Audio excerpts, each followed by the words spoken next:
guys, today we're talking to Leah Anderson from Leah Anderson Associates just to give you an idea of some things you can do now that the interest rates have dropped, a few tips on some ways to take full advantage.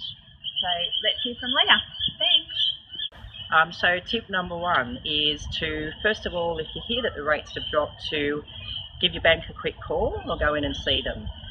My suggestion first of all would be to check when is that rate actually going to be passed on to you if you've got an existing mortgage.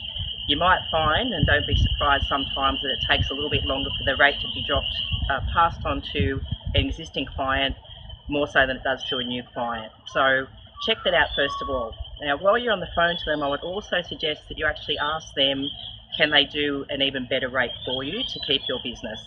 The power to negotiate a better rate for you with your existing lender is it's all in your hands, and it'll be up to them whether they do actually pass on an even better rate, more attractive rate, and hopefully they do. Step two is, if rates drop or in a reducing interest rate environment, it's a really good idea to keep your repayments at the amount that you're paying now. So if you can afford it, don't drop your loan repayments in line with the interest rate.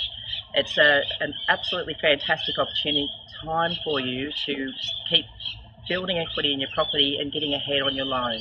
So my tip number two is, if rates drop but you can afford to still keep your repayments at the current rate, keep them going and build some equity.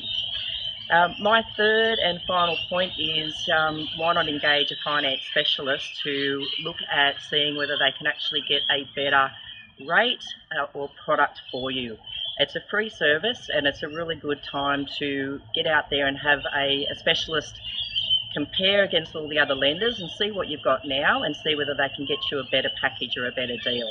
It certainly doesn't mean you have to go ahead with that package, but it's just a specialist there using their time, not yours, no cost to you, and seeing whether they can get something that's a lot more attractive, which will save you some interest, which is more money back in your pocket and not in the lenders. So that would be my third and final tip. Thank you.